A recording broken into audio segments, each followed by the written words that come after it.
Hello everyone, it's Alex of Alex's English class. Today I'm going to introduce you about a trap. A trap that is going to block us from going into space. Well, do you remember about the gravity prison I actually told you?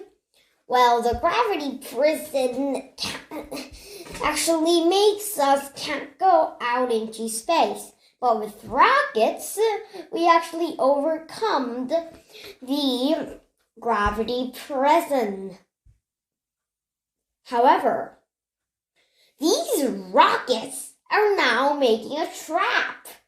That means rockets are making traps, so rockets can't go out. Well, you can't understand. So, let's get to the actual very topic of what this means. Well, when a rocket goes up, it's not just one whole piece. It's made of several pieces. So when two tanks their fuel is out, you just don't need to have them. If you have them, the rocket is heavier, and because of air friction, it probably crashed down. So they actually take it off of themselves, and some go into the atmosphere and then burn up because of air friction, but almost every of them orbit the Earth low orbit, where satellites and rockets and the ISS and all of them are there. So, there are lots of these. There are almost more than 100. There are more than 100, more than 200, more than 2,000, almost more than that. There's just so much I can't even tell you in numbers. There's just so much.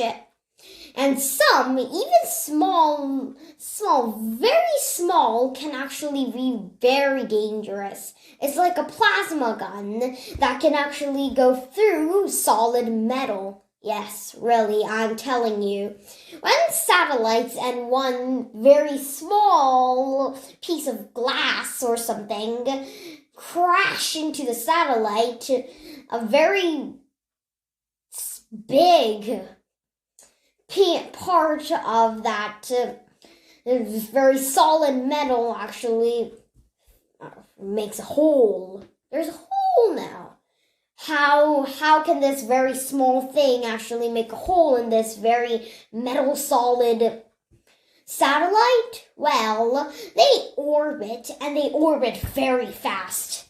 These things orbit very fast, and satellites, can't overcome that.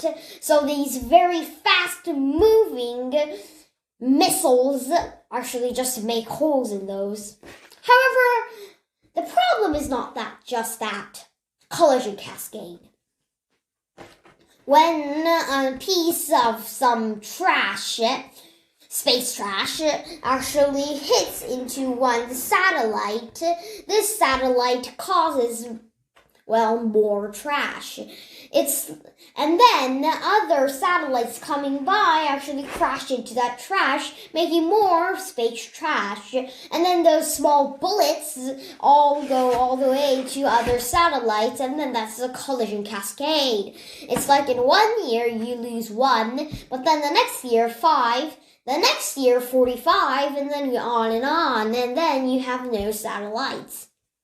It's like a shotgun. When you actually only want to target one thing, that makes trash, but then that trash makes more bullets that actually target more targets, but that makes more bullets, and then actually those more bullets actually target more things. So So we have to block this trap being activated, or we may not be able to go out into space for decades? Oh, no. Centuries! So, there are lots of ideas. Some say nets. You can catch them with nets and then go straight into the atmosphere. And then, because of air friction, that thing just burns up. But things that are too big for nets use harpoons, and then you just need to crash into the atmosphere. Some use magnets. Using their force of magnets, the magnetic solid metal things can't go into satellites, or maybe you can use lasers. You don't need to have to contact with the space trash like the harpoons or nets, because when there's an accident, that thing can also become trash. Lasers, you just need to actually shoot them anywhere, except for if there's a satellite in the way. And then when something big, you can only vaporize only part of it, but that would actually put it into a safe orbit, or maybe just crash it into the atmosphere and burn it up. Smaller things will be pretty fast vaporized, so lasers may be a good idea. Whatever we use, nets or harpoons or magnets or lasers, we have to hurry up before our space adventure, our space age closes. Okay, today I introduced you about this rocket trap, and next time I'll come with a different topic. Bye-bye, see you next time!